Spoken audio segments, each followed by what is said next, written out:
Okay, everybody. I'm going to get started on these things that the Lord's been showing me that I've been so hesitant to bring to you. It's mainly because I felt like I had to get these other things to you so that you would fully understand that when I speak about things of the Lord, I'm very serious about it. If I say the Lord showed me something, I mean the Lord showed me something. I don't mean it's just a fleeting thought that run through my mind and I'm taking it and running with it in some weird direction. I think y'all have listened to my videos enough to know that I try to seek the Lord in everything. And I try to receive confirmation from Him in everything. What I'm about to bring to you, I have asked confirmation from God over and over and over and over and over again. And He always gives it to me. And I keep hesitating because one reason and another, I won't get into all that. But the time has come to where I've just got to do it. And I wanted to go, I'm going to show you something here that the Lord showed me today in Psalms, okay? And this was something He gave me right after I just asked Him, Lord, give me confirmation again. This is where He took me. It is Psalms 57, verse 1. Be merciful unto me, O God. Be merciful unto me, for my soul trusteth in Thee. Yea, in the shadow of Thy wings will I make my refuge until these calamities be overpast. Okay, when I turned to that and the Lord took me straight to that verse, there wasn't no mistake in what He intended there. And then when I asked Him again, and He took me to the scripture in 1 John, I think I did a video on that just before this one, about how basically I'm abiding in Him, and He's teaching me, and it's not a lie. Okay. So I'm gonna start laying this out there, and I hope that you will receive it the way God intends. Pray about it, discern it. And remember, I speak this with great hesitation. So, here we go, okay? Here in chapter 11, we're going to learn about the 10th judgment, which was the death of the firstborn. It was the 10th judgment upon Egypt, okay?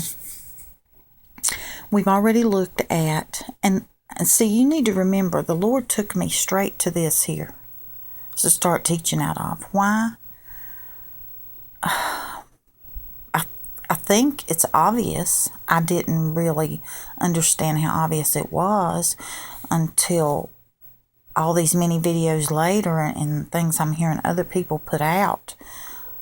But anyway, I won't get into that. We saw with these 3 days that in Egypt they had darkness with this 9th judgment, okay? And it spoke of darkness that could be felt. And God immediately took me to Revelations 9 with that. And there we saw how a star fell to the earth. And it says, and he was given a key to the bottomless pit. And then we see the smoke that comes out of the pit. And then we see that the locust comes out of the smoke. And there's just so many things God showed me through all this that I don't even know where to start. I'm just going to tackle it the best that I can, and pray that God will guide me to get it out to you where it can be understood, and that you will seek understanding and discernment from Him, okay? But anyway, we see there with that, God told me it was a volcano. He's told me that many times, and I think that it's pretty obvious to anyone that that's what's taking place there. It's a massive volcano. It will darken the sky, as it says here. It will be darkness which can be felt. Okay. The next thing I want to point out here, let's just go back to verse 11 here, is that, I think that's where I want to go. Bear with me. We see in chapter 11, verse 1, "And the Lord said unto Moses, Yet will I bring one plague more upon Pharaoh and upon Egypt. Afterwards he will let you go hence. When he shall let you go, he shall surely thrust you out hence altogether." Okay, the thing here that this verse is saying is that there's going to be one more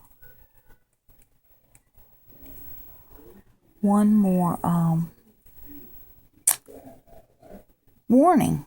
That's basically what this is. Judgment, warning, can be used to accomplish many things. But anyway, but that this one is going to be, and what the Lord showed me here is it's about the effect of this one, and that Egypt represents the world. Of course, we talked about that before.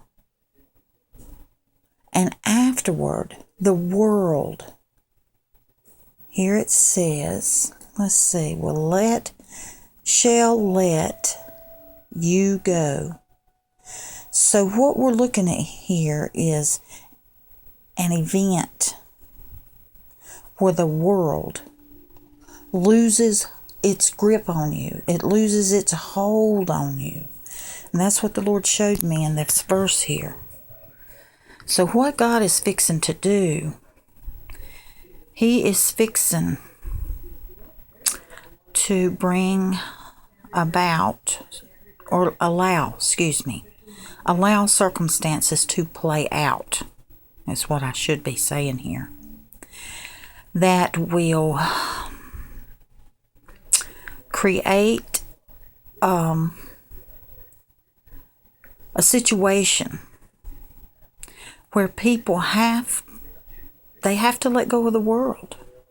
Basically, there's just going to be, I guess the best way to put it, there's going to be so much destruction that the world loses its grip on you. It's no longer appealing to you. And you seek those that have known anything about God will seek Him because they know He's all that they have. There's nothing left. Okay? The things that they put their stock in this world and that they had clung to so strongly will be gone. And it will be in such a manner that there'll be no saying, oh, we will rebuild, as we hear all this over and over again. This is going to be on a level to where what people have clung to and what they have been so hungry for, the things of this world, will no longer have a grip on them because it will be gone. That's what God is saying here. Okay? And I'm going to cut this off and start another one, okay? I'll be back.